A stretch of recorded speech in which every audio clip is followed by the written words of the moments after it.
El tema de esta clase es trauma craneoencefálico. Recordamos la terminología usada en una tomografía en cuanto a la imagen. Todo lo que nosotros vamos a observar blanco le denominamos hiperdenso, es decir, la sangre en fase aguda, calcificaciones hueso. Todo lo que nosotros observamos negro o gris oscuro es hipodenso, como el edema perilesional, el líquido, la sangre en fase subaguda, en fase crónica, la grasa y el aire.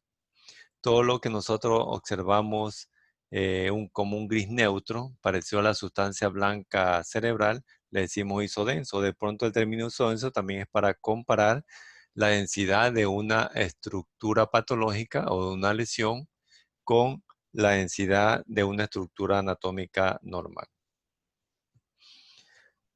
Tenemos un algoritmo que si el paciente llega al área de emergencia con trauma craneoencefálico, ¿ya? Si llega asintomático, se le realiza una rayos X de cráneo. Si en la rayos X de cráneo le sale una fractura, entonces se solicita una tomografía porque de pronto debajo de esa fractura podemos nosotros encontrar una hemorragia.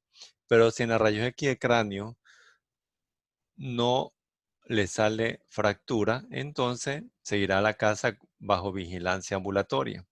Pero si el paciente al área de emergencia llega con sintomatología del trauma craneoencefálico, no se va a perder tiempo en solicitar una rayos X de cráneo, porque hasta que se emita la orden, lo reciba el área de imágenes y desocupen el área de rayos X porque de pronto puede tener otro paciente, vamos a perder tiempo. Entonces solicitamos directamente una tomografía de cerebro simple y con ventana ósea. Depende de lo que encontremos nosotros en la tomografía, el tratamiento será clínico o también quirúrgico. ¿Qué es lo que nosotros podemos o tenemos que esperar cuando nos llegue la tomografía computarizada de cerebro en este paciente con trauma craneoencefálico, ¿no? Entonces tenemos que pensar en esperar hemorragias o llamados también hematomas, dentro de los cuales nosotros tenemos el epidural, el subdural y el hematoma parenquimatoso. También vamos a encontrar hemorragia subaracnoidea en el sistema ventricular, hemorragia subgaleal, la presencia de aire en la cavidad craneal que le conocemos como neumoencéfalo y el edema cerebral. ¿Qué ocurre cuando sucede un trauma craneoencefálico, no? Se va a romper el vaso y se va a verter la sangre hacia el espacio donde está sucediendo en el lugar anatómico de la hemorragia. En la sangre nosotros tenemos eritrocitos llamados también glóbulos rojos y dentro de los mismos tenemos nosotros la hemoglobina. El momento que la sangre sale, la hemoglobina está en forma de oximoglobina. Posteriormente pasa el tiempo, las horas, los días, entonces la oximoglobina va cambiando y se va transformando a desoximoglobina, después pasa a metahemoglobina intracelular y después a metahemoglobina extracelular y posteriormente a la lisis, ¿ya? O ruptura del glóbulo rojo, ¿no? Mientras estos procesos cambian de manera interna en el eritrocito, a medida que va pasando el tiempo, también lo hace en la tomografía computarizada. Es decir, no vamos a ver de la misma densidad una hemorragia al inicio, en la fase intermedia o en el estadio intermedio, que al final. Van a ser totalmente distintas porque van a haber cambios o modificaciones internas en la sangre y también van a haber cambios en la adquisición de las imágenes por días. Es por ello que nosotros tenemos 5 estadios en las hemorragias. Tenemos el hiperagudo, el subagudo temprano, el subagudo tardío y el crónico, ¿no? Ahí vemos nosotros el tiempo de cada estadio, es un tiempo promedio, ¿ya? En estos 5 estadios, ¿no?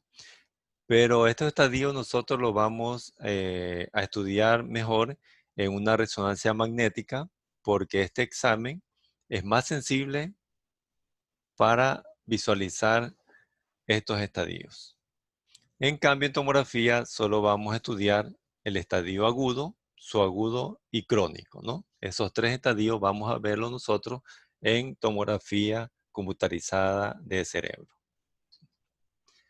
Empezamos con los hematomas principales, que es el epidural, el sudural y el parenquimatoso. El nombre de estos hematomas se lo dan o lo llevan por el sitio donde está localizada la sangre. En este caso, epidural, en el espacio epidural, el otro en el espacio sudural o de pronto en el lóbulo o en el parénquima cerebral.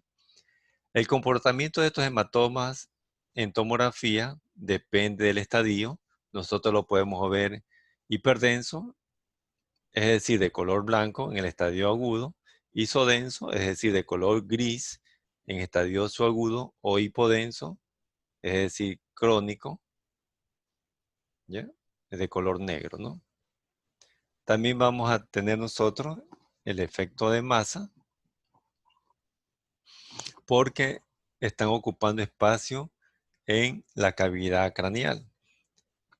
Los dos signos principales de efecto de masa que podemos encontrar nosotros en una tomografía de cerebro es el colapso o semicolapso del ventrículo lateral adyacente y también el desplazamiento de las estructuras de la línea media hacia el lado contrario, ¿no? Entonces ahí tenemos nosotros los tres tipos de hematomas principales. Tenemos el hematoma epidural por encima de la dura madre, que es este cordón de color morado, el hematoma sudural por debajo de la dura madre y por encima del aracnoide, que en este caso no la vemos en este esquema, y el hematoma parenquimatoso, que se encuentra en el parénquima cerebral. Veamos el hematoma epidural, ¿no? Que es de origen arterial porque en este espacio es rico en vascularización arterial. Se localiza por encima de la dura madre, por eso se llama epidural, por encima de la dura madre, y por la parte anatómica se encuentra entonces localizado por debajo del hueso, por debajo de la tabla ósea interna, ¿no? Tiene forma biconvexa porque esta región anatómica va a adoptar esa forma, ¿no? Ya mencionamos el comportamiento, se ve hiperdenso en la fase aguda, isodenso en la fase o estadio subagudo, e hipodenso en el estadio crónico. Ahí nosotros tenemos una imagen biconvexa y sabemos que es un hematoma epidural, porque el hematoma epidural tiene esa forma biconvexa, ¿no? Hay desplazamiento de la estructura de la línea media interhemisférica hacia el lado contrario y también un colapso del ventrículo lateral adyacente. Ahí tenemos nosotros un estudio tomográfico de un hematoma epidural. Vamos a describir una imagen tomográfica. Tenemos que aprendernos las tres líneas que están ahí de color naranja, es decir, el tipo de examen, la descripción propiamente dicha y la impresión diagnóstica. ¿Ya? Entonces, empezamos a la descripción. Estamos ante una tomografía de cerebro simple, donde observamos y vamos señalando una imagen hiperdensa de forma biconvexa que está localizada en la región temporo-occipital del lado izquierdo y que va a provocar un semicolapso del cuerno frontal del ventrículo lateral izquierdo y un desplazamiento de la línea media interhemisférica y sus estructuras hacia el lado contrario.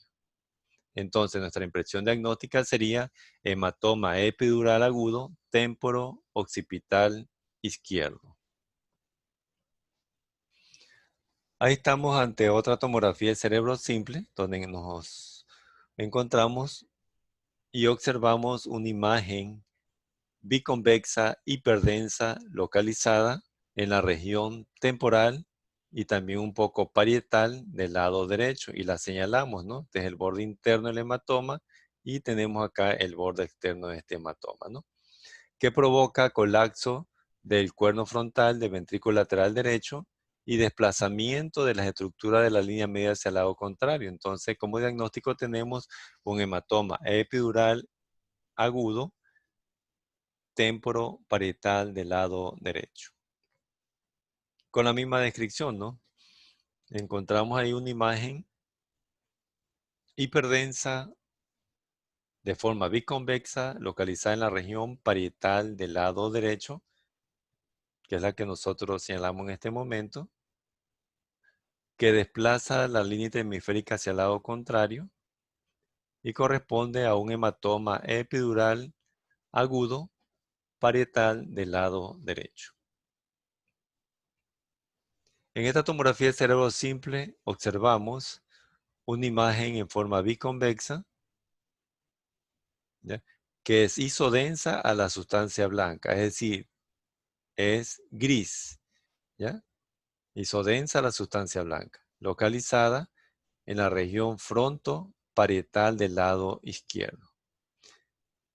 A la vez vemos nosotros otra imagen con las mismas características a la anterior, pero en la región parieto-occipital del mismo lado. Hay colapso del ventrículo lateral y desplazamiento de las estructuras de la línea media interhemisférica hacia el lado contrario. Nos vamos al hematoma subdural, es de origen venoso. Se está localizando subdural debajo de la dura madre y por encima del aracnoide y va a tener la forma de semiluna, ¿ya? El comportamiento es el mismo que el resto de los hematomas. Es hiperdenso, es decir, blanco en la fase aguda, isodenso, es decir, gris en el estadio subagudo, hipodenso, es decir, negro en el estadio crónico. Ahí tenemos nosotros esta imagen en forma de semiluna que corresponde al hematoma subdural, que provoca colapso del ventrículo lateral y desplazamiento de las estructuras de la línea media interhemisférica hacia el lado contrario. Entonces empezamos a la descripción de este estudio por imágenes. En esta tomografía de cerebro simple, nosotros observamos una imagen hiperdensa de forma en semiluna. Todo este vendría a ser la imagen en forma de semiluna, hiperdensa, que está localizada en la región frontoparietal del lado derecho, ¿ya?, que provoca un semicolapso del ventrículo lateral derecho y el desplazamiento de las estructuras de la línea media hacia el lado contrario. La impresión diagnóstica sería hematoma subdural agudo frontoparietal del lado derecho. Para recordar el hematoma subdural, de pronto podemos relacionar la primera letra de la palabra subdural con la primera letra de la forma de semiluna, SS, ¿no?, de manera mnemotécnica, ¿no? Tenemos en esta tomografía de cerebro simple una imagen en forma de semiluna, isodensa a la sustancia blanca del parénquima cerebral porque es gris, localizada esta imagen en la región parietal del lado izquierdo y decimos que corresponde a un hematoma subdural subagudo parietal izquierdo. De la misma manera observamos otra imagen con las mismas características, pero en la región parietal del lado derecho.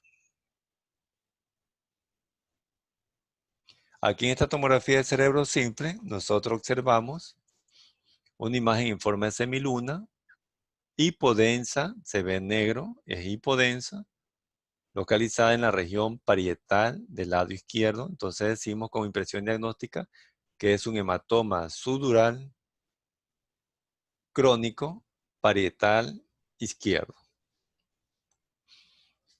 Tenemos también el hematoma parenquimatoso, que tiene forma redondeada y también a veces ovoide y de bordes lobulados. Es el único de los tres hematomas y de todos los hematomas que tiene edema perilesional. El edema perilesional se lo va a ver hipodenso, ¿ya? Es decir, es aquella imagen redondeada, hiperdensa, que es el hematoma, que es el sangrado en el parénquima, y está rodeado de una imagen hipodensa, ¿no? Porque el edema perilesional es hipodenso. ¿Por qué se va a formar el edema? Porque hay una citotoxicidad en las células parenquimatosas del cerebro por la contusión que ha sufrido este órgano. Igualmente va a provocar efecto de masa y al ver nosotros una hemorragia o un hematoma parenquimatoso, puede tener varios orígenes. Puede ser traumático, puede ser por hipertensión arterial, puede ser un tumor que esté sangrando, una malformación que esté sangrando y otras patologías, ¿no? Pero el principal diagnóstico al ver esta imagen es hematoma parenquimatoso, ¿ya? Entonces, el comportamiento en cuanto a densidad es el mismo, ¿no? Hiperdenso en fase aguda, isodenso en estadio subagudo e hipodenso en estadio crónico. En este esquema, nosotros observamos el hematoma parenquimatoso de forma ovoide, de bordes lobulados, ¿ya? Que está localizado no en el espacio epidural, no en el espacio dural, sino que en el parénquima cerebral. Entonces aquí tenemos nuestro primer estudio, donde observamos el hematoma parenquimatoso. Entonces empezamos a describir, ¿no? Estamos ante una tomografía de cerebro simple, donde observamos una imagen redondeada, hiperdensa, es la que estamos señalando en este momento, de bordes lobulados, y está rodeado por esta hipodensidad que corresponde al edema perilesional, ¿ya? Localizada esta imagen en el lóbulo, ahora sí decimos lóbulo, parietal del lado izquierdo, que provoca colapso del ventrículo lateral izquierdo y también desplazamiento de la línea interhemisférica hacia el lado contrario. Nuestra impresión diagnóstica es hematoma parenquimatoso agudo parietal izquierdo. En esta otra tomografía de cerebro simple, observamos una imagen redondeada, hiperdensa, ¿ya? Con una hipodensidad periférica que corresponde al edema perilesional. Y está localizada esta imagen en el óvulo parietal izquierdo. Nuestra impresión diagnóstica es hematoma parenquimatoso agudo parietal izquierdo. Otro hematoma parenquimatoso, pero en el óvulo temporal derecho, como una imagen ovoidea de bordes lobulados, rodeado de edema perilesional. Tenemos otro hematoma parenquimatoso, como una imagen redondeada, hiperdensa. Entonces está localizada esta imagen en uno de los tres núcleos de la base, ¿ya? Del cerebro, núcleos basales. Tenemos acá podemos nosotros identificar el núcleo caudado, el núcleo lenticular y el tálamo. Entonces, la hemorragia está localizada en el núcleo lenticular del lado derecho.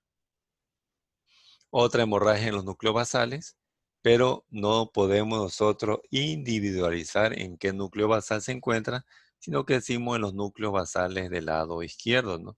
Está tanto tomando, afectando el núcleo lenticular como parte del tálamo.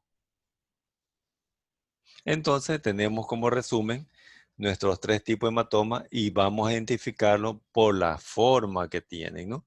Entonces, es biconvexo, el epidural, en forma de semiluna, el subdural, y de forma ovoide o redondeado, el hematoma parenquimatoso. Entonces, de esa manera nosotros vamos a identificar estos tres tipos principales de hematoma. Continuamos con las otras hemorragias cerebrales, como es la hemorragia subaracnoidea en el sistema ventricular y el hematoma subgaleal. Recordamos que el espacio subaracnoideo es el que está formando los surcos y las fisuras cerebrales, es decir, entre las circunvoluciones cerebrales y entre los lóbulos cerebrales, ¿no? Esto vendría a ser la cisura y estos son los surcos. Recordamos los espacios meningios, epidural, subdural, y aquí tenemos nuestro espacio subaracnoideo, ¿no? Espacio subaracnoideo, todo esto gris, espacio subaracnoideo, por debajo del aracnoide y por encima de la pía madre, y es el que está formando los surcos y las fisuras cerebrales. Aquí vemos en esta tomografía los espacios subaracnoideos basales, estas imágenes lineales ya las vamos a ver pronto, ¿ya? Y también en la parte más cortical de los surcos cerebrales y hacia la periferia, ¿no? Y también interfrontal, ¿no? que son hipodensos en una tomografía porque están llenos de LCR, ¿no? Entonces, aquí en esta tomografía de cerebro simple, observamos contenido hiperdenso en los espacios subaracnoideos basales. Entonces, como impresión diagnóstica, en la descripción que estamos haciendo en este momento, es hemorragia subaracnoidea, ¿no? Entonces, aquí tenemos la hemorragia subaracnoidea, pero para poder señalar apropiadamente cuál es la hemorragia subaracnoidea, tenemos que recordar cómo es el espacio subaracnoideo normal a ese nivel de corte, y lo vemos en la imagen pequeña superior a su izquierda. Entonces, el espacio subaracnoideo corresponde a esta imagen lineal muy fina, hipodensa, negra, ¿ya? Que se encuentra entre los lóbulos, ¿no? Cerebrales, ¿no? Y este espacio más amplio, hipodenso, corresponde a la cisterna, ¿ya?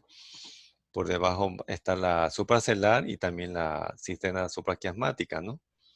Que es hipodenso. Entonces ya podemos nosotros discernir que esto hiperdenso, esto blanco, corresponde a la hemorragia subaracnoidea, ¿no? Y que tiene un aspecto, una forma de una estrella. Pero recordar no confundir con otra estructura que tiene el mismo aspecto en forma de estrella, que es el polígono de Willis, que también se va a ver hiperdenso porque se le ha inyectado medio de contraste, y el medio de contraste viaja por la luz vascular, ¿no? La diferencia es que las paredes o los bordes del polígono de Willis son bien definidos. En cambio, los bordes de la hemorragia subaracnoidea son mal definidos, ¿ya? Porque es sangre en el espacio subaracnoideo, ¿no? En cambio, el polígono de Willis, por sus paredes vasculares, se definen bien, ¿ya? Esta es la descripción que ya hemos mencionado, ¿ya? Y acá tenemos otra tomografía de cerebro simple, donde encontramos contenido hiperdenso en los espacios subaracnoides a este nivel, ¿no? Entonces, tenemos que recordar a este nivel de corte del cerebro cómo se ven los espacios subaracnoideos, ¿no? Entonces, tenemos aquí el espacio subaracnoideo en la línea media interfrontal, se lo ve hipodenso, se lo ve negro normalmente, pero acá se ve con un contenido hiperdenso. Igualmente, la cisura de silvio derecho, la cisura de silvio del lado izquierdo, que tienen que ser hipodensas, es decir, de color negro. Acá se ven hiperdensa o con un contenido hiperdenso. Igualmente acá la cisterna cuadrigeminal se ve hipodensa, pero acá tiene un contenido hiperdenso que corresponde a la hemorragia subaracnoide. Igualmente, contenido hiperdenso en la cisura de silvio, ¿ya? En el espacio subaracnoideo, en la línea media interfrontal, parte de la cisura del silvio, ¿ya? Hemorragia subaracnoide. Nos vamos a la hemorragia del sistema ventricular. Entonces, ahí nosotros observamos contenido hiperdenso en los ventrículos laterales, ¿no? Pero para nosotros señalar apropiadamente o de manera visual dónde se encuentra la hemorragia en los ventrículos laterales o cuál es, entonces tenemos que recordar la anatomía normal de los ventrículos laterales y lo vamos a ver nosotros hipodenso, ¿no? Porque esto es LCR, ¿no? En cambio acá nosotros vemos un contenido hiperdenso que correspondería a la hemorragia en los ventrículos laterales, ¿ya? Entonces se vendría a corresponder a la descripción que ya hemos hecho. Otra tomografía de cerebro simple, observamos contenido hiperdenso en el ventrículo lateral derecho y en el ventrículo lateral del lado izquierdo. Entonces decimos que es hemorragia en los ventrículos laterales. También llama la atención hemorragia subaracnoidea, ¿ya? Este contenido hiperdenso en los espacios subaracnoideos. Otra hemorragia en los ventrículos laterales, tanto derecho como izquierdo, por su contenido hiperdenso. Y acá nosotros observamos contenido hiperdenso en el cuarto ventrículo. Entonces es una hemorragia en el cuarto ventrículo. Pero para señalarlo apropiadamente o de manera visual, saber dónde está la hemorragia, tenemos que recordar que el cuarto ventrículo se encuentra en la fosa posterior, por delante de la protuberancia, perdón, por detrás de la protuberancia y por delante del cerebelo. Esa imagen hipodensa, ¿no?, que observamos aquí en la fosa posterior, ¿no? Esto vendría a corresponder al cuarto ventrículo. Entonces, nos vamos a la tomografía donde tenemos la hemorragia. Entonces, señalamos que tenemos aquí contenido hiperdenso en el cuarto ventrículo, que corresponde a la hemorragia en el cuarto ventrículo. Lo mismo, hemorragia en el cuarto ventrículo, y también aquí tengo un contenido hiperdenso en forma de estrella a nivel de la base del encéfalo, que corresponde a hemorragia subaracnoide. Y nos vamos al hematoma subgaleal en esta tomografía de cerebro simple, donde observamos el engrosamiento e hiperdensidad de los tejidos blandos extracraneales, ¿ya? Ya lo vieron ustedes ahí, que está localizado en la parte anterior de la región parietal del lado derecho. Entonces, esto corresponde al hematoma subgaleal.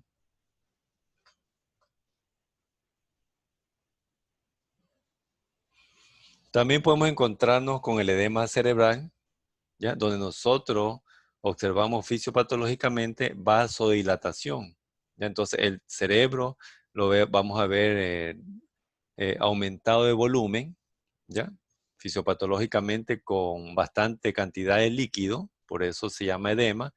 Y recuerden que el edema es igual a líquido y el líquido es igual a hipodensidad, porque el líquido por tomografía se va a ver hipodenso, ¿ya? Entonces vamos a observar que el parénquima es hipodenso, ¿no? Se lo observa hipodenso. Y como está aumentado el volumen, entonces vamos a ver una pérdida, una mala diferenciación entre sustancia gris y sustancia blanca, ¿ya? Va a haber un colapso de los ventrículos laterales, un borramiento de los surcos y cisuras cerebrales, y también va a haber borramiento de las cisternas cerebrales. Entonces, ahí tenemos nosotros una tomografía del cerebro simple. Observamos una hipodensidad difusa en todo el parénquima cerebral. Esta hipodensidad me indica que el cerebro o el parénquima está lleno de líquidos, ¿ya? Hablando desde el punto de vista celular, ¿no? Aquí hay una mala diferenciación de sustancia gris y sustancia blanca. ¿Por qué? Porque yo no puedo discernir visualmente cuál es la sustancia gris ni cuál es la sustancia blanca, por la densidad que tiene, por la hipodensidad que tiene, ¿no? ¿Ya? Aunque sabemos que, bueno, aquí tengo la sustancia gris, aquí tengo la sustancia blanca, pero visualmente no puedo discernir y diferenciar entre estas dos sustancias del parénquima cerebral. Por lo tanto, tampoco va a haber surcos ni cisuras cerebrales, están borradas. Cisternas igualmente no se van a ver, están borradas. Y hay colapso de los ventrículos laterales, ¿no? Entonces, nuestra impresión diagnóstica es edema cerebral. Nos vamos a las fracturas craneales, que nosotros podemos encontrar algunos tipos de fracturas, desde simples. Hay fracturas con fragmentos y hundimiento del fragmento óseo o con desplazamiento de los fragmentos óseos. Puede estar asociados a cuerpos extraños, por lo general metálicos, ¿ya? Y también podemos observar en esta tomografía donde hay fractura la presencia de aire en cavidad craneal, que es el neumoencéfalo. Entonces, en esta tomografía de cerebro, pero con ventana ósea, nosotros observamos alteración de la continuidad, ¿ya?, del hueso parietal, ¿no? Entonces decimos que tenemos fractura parietal bilateral, ¿ya? Igualmente acá hay una fractura parietal izquierda con hundimiento del hueso. Acá observamos la presencia en esta tomografía de cerebro simple de una imagen ovoide, hipodensa, o sea, totalmente oscura, es decir, de color negro, que corresponde al aire. Entonces, esto corresponde a un neumoencéfalo. Igualmente, en esta tomografía de cerebro simple, observamos una imagen redondeada, hipodensa. Este hipodenso, como es negro, entonces es aire, ¿ya? Está localizado en la región frontal del lado derecho, ¿ya?